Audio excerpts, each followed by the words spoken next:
Hello বন্ধুরা, কেমন আছো তোমরা? আশা করি ভালোই আছো। আজ তোমাদের জন্য নিয়ে এলাম আরো একটি নতুন গল্প। আজকের গল্পটা আরো ইন্টারেস্টিং হতে চলেছে, তাই নতুন নতুন গল্প শুনতে আমার চ্যানেলটা এখনই সাবস্ক্রাইব করে নাও। আজ আমি যে গল্পটা শেয়ার করছি সেটা হলো আমার ছোট মেয়ের জামাইকে নিয়ে। গল্প শুরুর আগে আমার পুরো ফ্যামিলির একটু বর্ণনা দিয়ে নেই। আমার ছোট মেয়ের নাম মাধবী রায়। আমার নাম সবিতা রানী। আমার উচ্চতা 5 ফিট 5 ইঞ্চি। আমার স্বামীর নাম মাধব রায়। আমার স্বামী কাজের জন্য শহরে থাকে আর আমরা পুরো পরিবার থাকি গ্রামে। 2-3 মাস পর পর ছুটি পেলে আমার স্বামীর বাড়িতে আসে। আমার 3 মেয়ে 2 ছেলে। 3 মেয়ের বিয়ে হয়ে গেছে। বড় ছেলের বয়স 18 আর ছোট ছেলের বয়স 15 বছর। এবার আসি আসল গল্পে। আমার ছোট মেয়ে প্রেম করে একটি ছেলেকে বিয়ে করে। আমার ছোট মেয়ে দেখতে বেশ ফর্সা, স্লিম আর সেই সুন্দরী, যে কোনো ছেলে একবার দেখলেই প্রেমে পড়ে যাবে। আর বিয়ের প্রস্তাব তো 2-4 দিন পর পরই আসতোই। ছেলেটি আমাদের পাশের এলাকার। কিছুদিন পর আমরা পারিবারিকভাবে ওদের বিয়েটা মেনে নেই। একদিন আমার মেয়েকে আর তার স্বামীকে আমাদের বাড়িতে আসতে বলি। ছেলেটি দেখতে সুন্দর, হাইট, ফর্সা, লম্বা আর সেই হ্যান্ডসাম। ছেলেটি আমাদের পরিবারের সবার মন জয় করে নেয়। আমাদের বাড়িতে 3টা রুম ছিল। একটা রান্নাঘর, একটা আমাদের রুম আর একটা মেয়ের রুম। মেয়ের রুমটা ছিল মাঝখানে। টিনগুলো অনেক পুরনো, তাই বেশ কয়েকটা ছিদ্র ছিল। আমাদের বাথরুমটা ছিল একটু দূরে, সাথে ছিল বাঁশবাগান। একদিন ছোট মেয়েটা আমাদের বাড়িতে বেড়াতে আসে তার স্বামীকে নিয়ে। সেদিন সন্ধ্যায় গল্পগুজব, হই হুল্লোড় আর অনেক আনন্দ করলাম আমরা। রাতের খাবার সবাই একসঙ্গে খেয়ে যে যার রুমে গিয়ে শুয়ে পড়লাম। রাত তখন 2টা বাজে। আমি বাথরুমে যাওয়ার জন্য ঘুম থেকে উঠলাম। আমার আর মেয়ের ঘরের মাঝখানে টিনের বেড়া ছিল। টিনের বেড়ায় 2টো ফুটো ছিল। আমি সাধারণত রাতে নাইটি পরে ঘুমাই। বিছানা ছেড়ে যখন উঠে বসলাম তখন আমি খেয়াল করলাম বেড়ার ছিদ্র দিয়ে কেউ উঁকি দিচ্ছে। আমার মাথায় একটা চিন্তা আসলো, কেউ কি উঁকি দিয়ে আমাকে দেখছে? আবচালতে মনে হলো আমার মেয়ে জামাই সঞ্জয় হতে পারে। একটু পরে ভাবলাম এটা আবার কিভাবে হয়, সে তো আমার মেয়ের জামাই আর আমি তার শাশুড়ি। আমি ব্যাপারটা কি বুঝবার জন্য বিছানায় গিয়ে আবার শুয়ে পড়লাম। 15 মিনিট পর বিছানা ছেড়ে উঠলাম।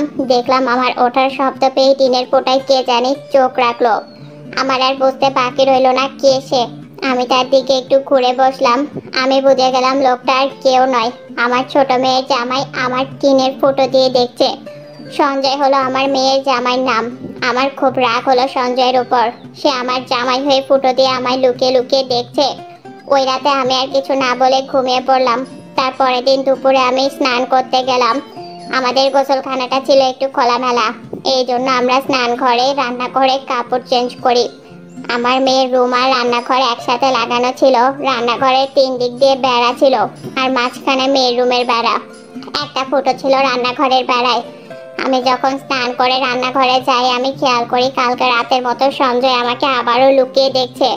এবার আমার একটু বেশি রাগ হলো, কিন্তু কি করব, লজ্জার কথা ভেবে আর কিছুই বলতে পারলাম না। তারপরে দুপুরে আমরা একসাথে সবাই খেতে বসলাম। আমি খেতে খেতে খেয়াল করলাম সঞ্জয় আমার দিকে আর চোখে তাকিয়ে আছে। লজ্জায় আমি চোখ নামিয়ে নিলেও সঞ্জয় চোখ নামাচ্ছে না। খাওয়া শেষ করে রেস্ট নেওয়ার জন্য একটু শুয়ে পড়লাম। শুয়ে শুয়ে সঞ্জয়ের কথা ভাবছিলাম। কখন যে ঘুমিয়ে পড়লাম বুঝতে পারিনি। হঠাৎ ঘুম ভাঙলো দরজা খোলার শব্দে। আমার ঘুম ভেঙে গেলেও আমি ঘুমের ফাঁদ ধরে থাকলাম। দেখলাম সঞ্জয় আমার কাছে এসে খাটের উপর বসলো। নাকে হাত রেখে আমার ঘুমের গভীরতা যাচাই করে নিল। এরপর আমাকে জড়িয়ে ধরে ময়দা ছানার মতো আমার পাহাড় পর্বত তলাই মলাই করতে লাগলো। তারপর আমি ভাবতে লাগলাম এগুলো কি হচ্ছে, আমি তো তার শাশুড়ি। একবার ভাবলাম বলেই ফেলি, কি করছো সঞ্জয়? পরে ভাবলাম না, বেশ ভালোই তো লাগছে। হঠাৎ আমার ছোট মেয়ে বাইরে থেকে সঞ্জয় বলে ডাক দিল। সঞ্জয় আর দেরি না করে ঘর থেকে বেরিয়ে গেল। আমার মনটা একটু খারাপ হয়ে গেল। নিচে হাত দিয়ে দেখি সবকিছু জলে ভেসে গেছে। কি আর করার, আর একটু রেস্ট নিয়ে বিছানা ছেড়ে উঠে ফ্রেশ হলাম। আমার মেয়ে শাশুড়ি নাকি খুবই অসুস্থ, তাই সন্ধ্যাবেলা মেয়েটার জামাই সহ স্বামীর বাড়ি চলে গেল। তারপর আমি মাধবকে ফোন দিলাম। ফোন দিয়ে বললাম আমার শরীরটা খুব একটা ভালো লাগতেছে না, তুমি প্লিজ তাড়াতাড়ি বাসায় চলে আসো। সে বলল আমি স্যারকে বলে একটু পর তোমাকে জানাই। আমি বললাম ঠিক আছে। কিছুক্ষণ পর আমাকে মাধব ফোন দিয়ে বলল তাকে মাত্র 2 দিনের ছুটি দিয়েছে আর সে বাড়ি আসছে, তবে বাড়ি ফিরতে রাত প্রায় 10টা বেজে যাবে। আমি বললাম ঠিক আছে। তারপর আমার 2 ছেলেকে রাতের খাওয়া দাওয়া করিয়ে ঘুমানোর জন্য পাঠিয়ে দিলাম রুমে। আজ তো ছোট মেয়ে চলে গেছে, তাই আমার 2 ছেলে ওদের রুমে ঘুমাবে। আমি একটু হালকা মেকআপ করলাম, ঠোঁটে লাল লিপস্টিক দিলাম আর কপালে একটা লাল টিপ দিলাম। আয়নায় নিজেকে নিজে দেখে অনেক সুন্দরী লাগছে। সঞ্জয়ের কথা মনে হলো, সে কি আর আমাকে এমনি এমনি লুকিয়ে দেখে? আমি একটু সাজলে আমাকে যে 28 বছরের যুবতী লাগে। যাই হোক, রাত 10টা বেজে আমার স্বামী বাসায় আসলো। আমি তাকে জিজ্ঞেস করলাম, তোমাকে খাওয়ান দিব? সে বলল, বাইরে থেকে খেয়ে এসেছি। আর তুমি না অসুস্থ, তাহলে এত সাজুগুজু করছো কেন? আমি তাকে বললাম, আমি তো অসুস্থ। এই বলে আমার স্বামীকে জড়িয়ে ধরলাম। আমি মাধবকে বললাম, বড় মেয়ে আর ছোট মেয়ে জামাই সহ মাঝে মাঝে আমাদের বাড়িতে বেড়াতে আসে। আমাদের আরো 2টা রুম লাগবে। কিছু টাকা পয়সা ম্যানেজ করে 2টা রুম তোলার ব্যবস্থা করো। মাধব জানালো, সামনের মাসে মাইনে পেলে নতুন রুমের কাজ শুরু করবে। এরকম অনেক কথা বলতে বলতে সেদিন রাতে আমরা ঘুমিয়ে গেলাম। 2 দিন সংসারের এটা সেটা কাজ করতেই চলে গেল। মাধবের ছুটি শেষ, বাসার কিছু বাজার সদাই করে দিয়ে আবার কাজে ফিরে গেল মাধব। মাধব কাজে ফেরার 15 দিন পর আমাকে ফোন করে বলল ঘর ওঠানোর জন্য। আমি বললাম, তুমি বাড়িতে আসলে সব কিছু কিনে দিয়ে যেও।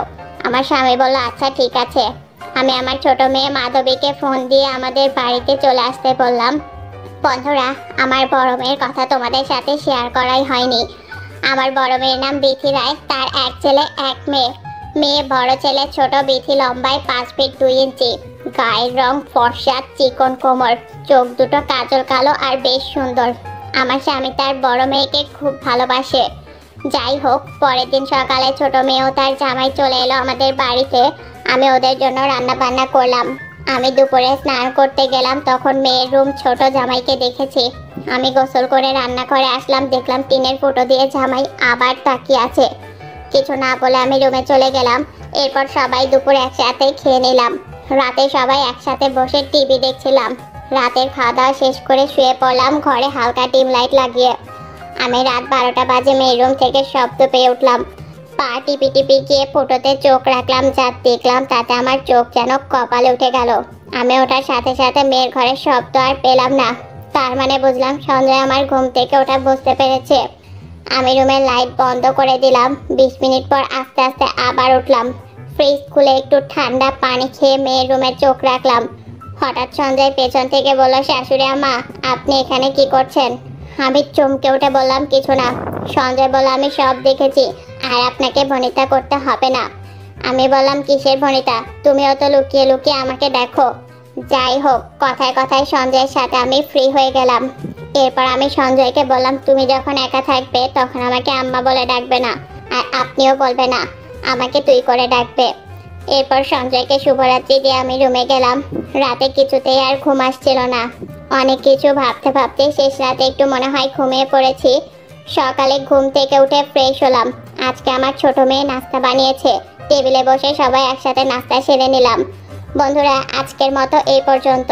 কেমন লাগলো আজকের ভিডিও কমেন্টে জানাও। নিয়মিত